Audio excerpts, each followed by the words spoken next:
Oh, yes. Global Fat Bike Day 2025, hosted by ICOR, and starting out here Saturday morning, cool 28 degrees outside Mickey's Pub. Just had some breakfast and starting to head out.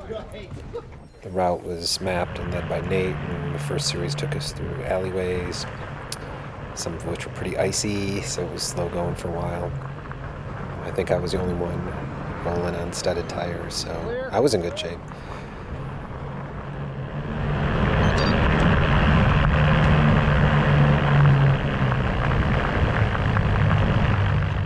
I think we had a reasonably good turnout, maybe 17 total. Quite the diverse group, ranging from maybe 25 to 71 years old. But I think that this is not your ordinary Fat Bike Day ride, and as you'll see, it's not for everybody. So I skipped over the alleys, and at one point we had to cross Ralston Creek here, and I mean, this is like 15 minutes into the ride, and one bad slip and your foot goes in the water, and obviously your day is over when it's 27 degrees Fahrenheit. So I guess on some level I can see why we don't have more people come to the Iowa City event. But the intrepid few who came out made it a really amazing time. It was a lot of fun. He saved it for us. So as I noted, I kind of skipped over the alleyway rides because it was just icy and slow, and now we're headed into an area called the Shire because it runs along Shire Drive in southeast Iowa City. And the guy in front of me is Dane Miller. I think he's from Kelowna, but Dane's sort of a beast, and he's particularly frightening on a mountain bike. I think he got 20th out of 400 plus riders at Little Sugar. So dude can ride a bike. He's got some fitness for sure. So yeah, it's a really, really nice day for riding. The sun is kind of falling behind some clouds, a little overcast, but the Shire that we're riding through is in actually pretty good shape. A lot of people have packed it down, like locals are hiking through it, so that's cool. There's one sort of steep pitch that I'm giving everybody some room, so I'm thinking maybe I can get up it successfully, but that turned out to be not the case. But if you are in southeast Iowa City, you should ride this. It's a lot of fun, especially when it's dry.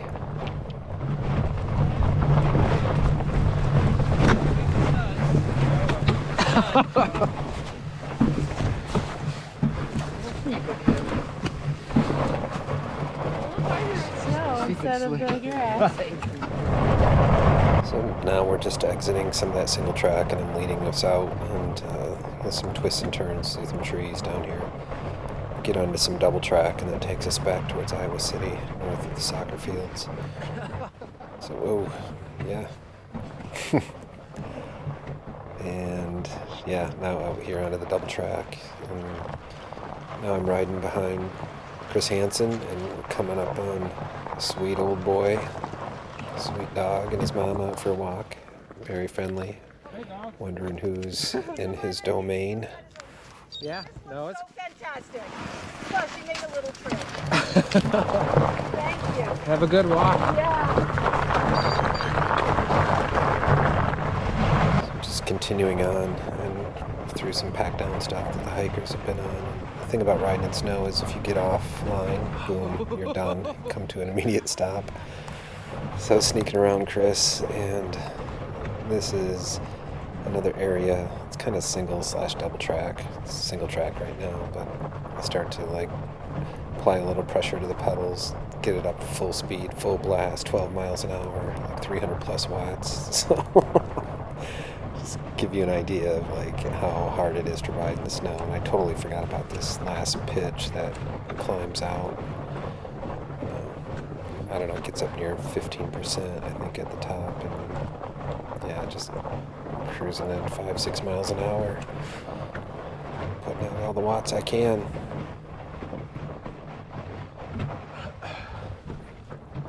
I'm jumping ahead a little bit to True Blood and just following behind Nate. We happen upon a tree, so we're going to take care of it. I mean, if it's in front of you and you can move it, you should move it. So the rules, riding single track and trails. Probably break in half.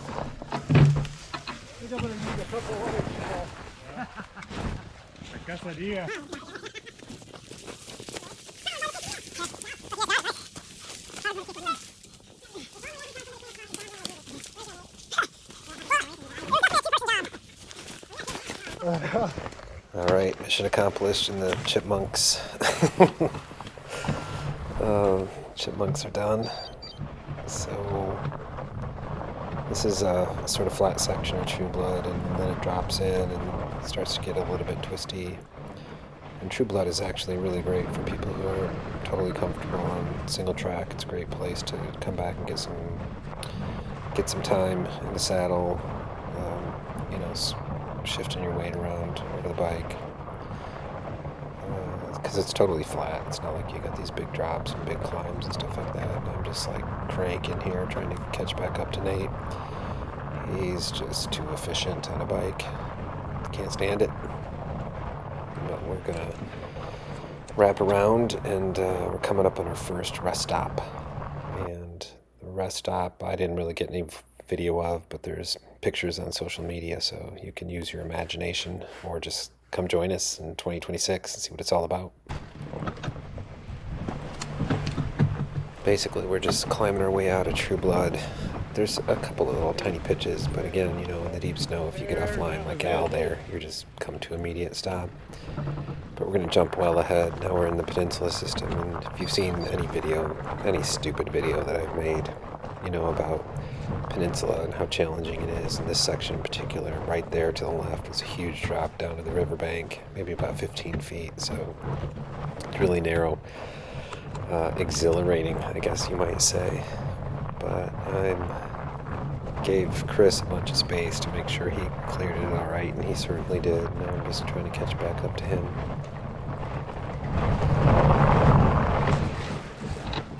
The Peninsula system's filled with these big ups and downs, and again, I'm just giving Nate, who's leading, and Chris some space to make sure that they can get through before I come barreling into them. And so now I make my attempt, and slowing way down here, but then you gotta hammer up this hill. So it worked out okay. I got enough traction to drive out. Chris had to dismount. Now he's jogging. Start to mess with him about cross training that he's getting. Look at all this cross training you're getting, man. Yeah, that's right.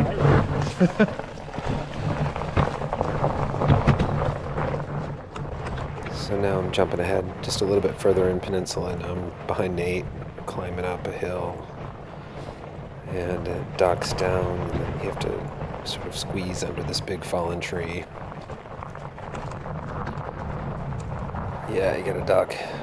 Nate's a tall dude. I think he's 6'4". I'm pretty tall too, so it's harder, especially for someone like Nate who's wearing a huge backpack full of, I don't know, like Pabst Blue Ribbon. I think I just shredded your sidewall. My studs.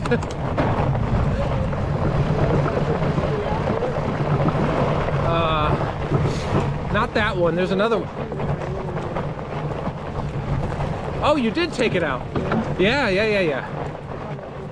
Just having a quick chat about some small trees that were laying around. Had to get moved out of the way.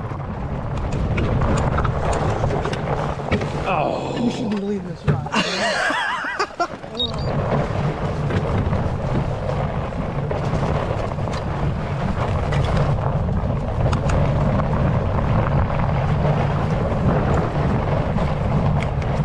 Oh, that turn is so nice now.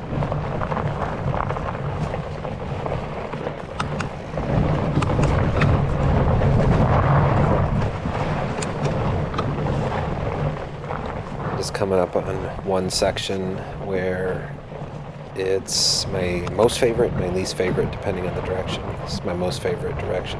Just heading down this big drop, super fast when it's dry.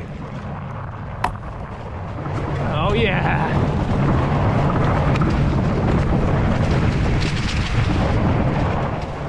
So we're jumping a little bit further ahead. We're still in the Peninsula system.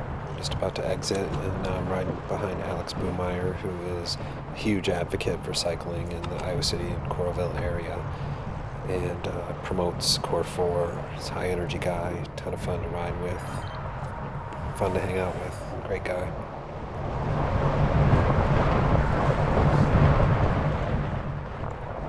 So exiting Peninsula under the I-80 bridge, now we're in Woodpecker, and we're just about to come upon our second refreshment and rest and relaxation stop. And again, I didn't capture a lot of video here, but once more, you can use your imagination. Sort of we regroup, hang out, tell stories, and just laugh nonstop. I think my ribs, this is 2 days later that I'm recording this, my ribs still hurt from laughing. You really have to come out, hang out, try it in 2026.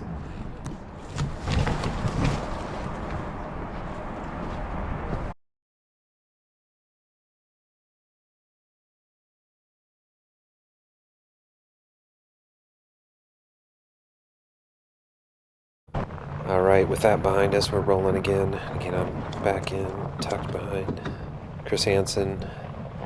And Waterworks has got a few little features, but like that log you gotta ride between, just make sure you don't strike a pedal. And this tree that's laying over, so it's cool though, like ducking under this stuff and zipping between the trees. And Chris's backpack gets caught. I don't know what the hell he's got in that thing. It's like a 3-person tent, man. I have no idea.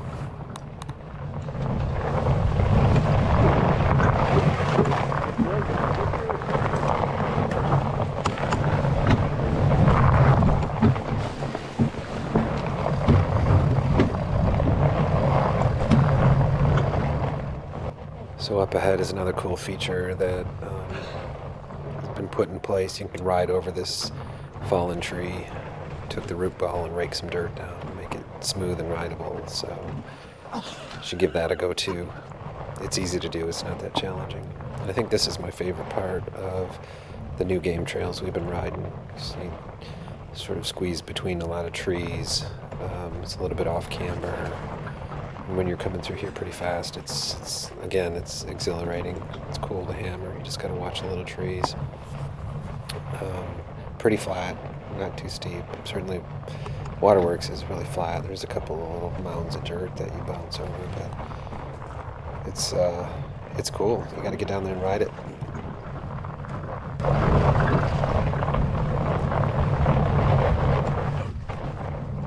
Yeah, like that, squeeze between the trees. I mean, flat bar bikes will go through it easily. You just gotta commit. So we're basically coming out at the end of Waterworks, we're just under the Dubuque Street Bridge, and we gathered here and regrouped. Oops, I'm in the weeds. And then I'm gonna jump ahead a bit to the new Southside features. So this is a new cool section of game trail that we found between the trees up in the south end along Interstate 80, and again we're going pretty slow here, but when it's dry you can really fly through here. Big sweeping turns in the downhill, a lot of fun, and at the base it flattens out and there's some log jumps, cool stuff. Looks like somebody's been through here with a quad runner. Not really sure what that's about, but I was like chatting with Nate about why that stuff was there. Oops, not too smooth. But yeah, it's all, if the snow's not there, you can see it's cleanly raked, and it exits here into some grassy fields and then cuts back into double track along that parallels the highway basically. And it takes you all the way to the end where you come out and get back onto the paved trail. So we're going to get back onto the paved trail, then head up to the bandit trails along Little Hora Drive.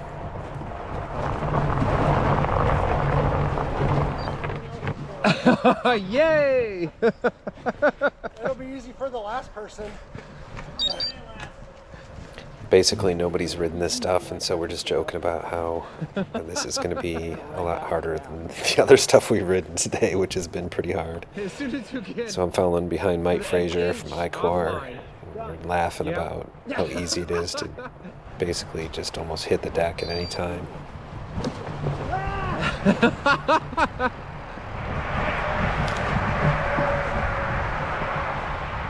So we exit the woods and turn on to double track, and yeah, here's an example of how easy it is to hit the deck at any time. So these guys lose it, and I'm trying to power through, and boom, I'm down.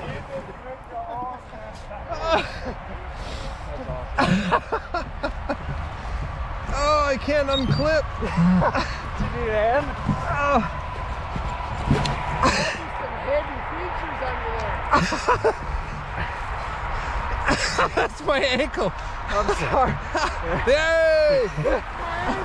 I'm sorry.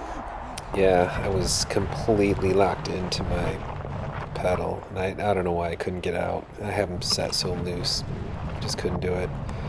Anyways, back behind Dane Miller, and we're exiting the double track, and we're just coming up to the paved bit on top of Laura Drive, where we drop into the Bandit Trail.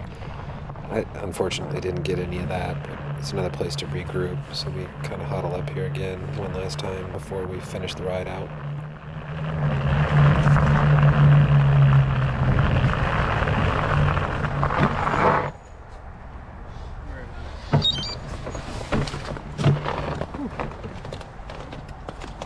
Thank you for saving my life back there. It's like, tell my wife I love her. They're gonna find me dead along Interstate 80. What happened? I just fell over and couldn't get unclipped. I was like trapped. Now we're jumping ahead to Ice House Trails, and I'm just going to insert a photo here that Mike Frazier took. And this is the mayhem that I caused riding over this feature. I got slow at the top, and Nate came to a stop and basically fell over. So he laid in the snow for, I don't know, like 3 or 4 minutes, laughing so hard, where I was doubled over laughing. Oh my God. Unfortunately, I caught none of that on video, but now we're regrouping, and Nate's back up, and I'm trying to encourage him to ride over this feature that I just fell off of. So yeah, it was just total chaos.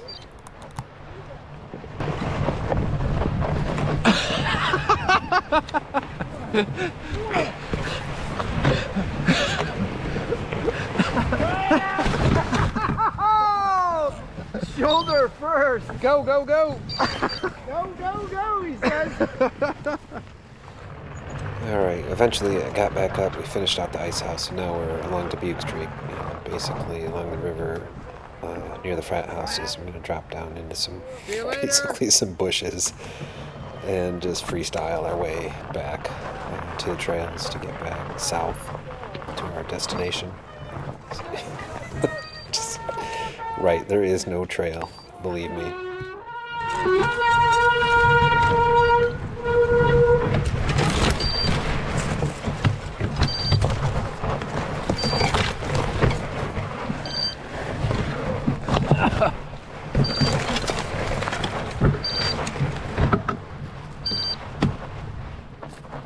Right, and because this is the nature of the rides we do, it perhaps would come as no surprise that we started with 17 and now we're down to 4. And I'm just blazing a trail here through the grass below the president's house. Good afternoon, Dr. Wilson. And again, just trying to get back to the paved trail so we can finish it out, go have some dinner or late lunch. All right, we're finally getting to the home stretch here on Madison Avenue by the bus depot, and I can feel Nate coming up on me, and I'm not sure what's going on, so I continue to push. I'm pedaling harder and harder, and I don't know if he's like sprinting, so I just start riding hard, and then I realize, nope, something else is going on.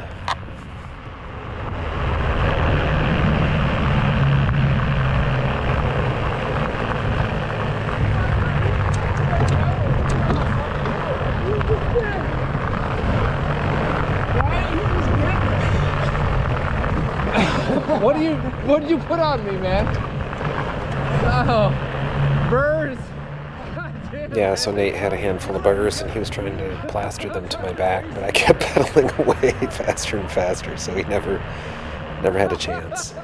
But anyways, this is about it. There's John Yetley, one of the remaining 4 intrepid riders who finished together, and we're just heading over to Big Grove and we're gonna have some burgers and some beers and reminisce. So it was an amazing day, a lot of fun.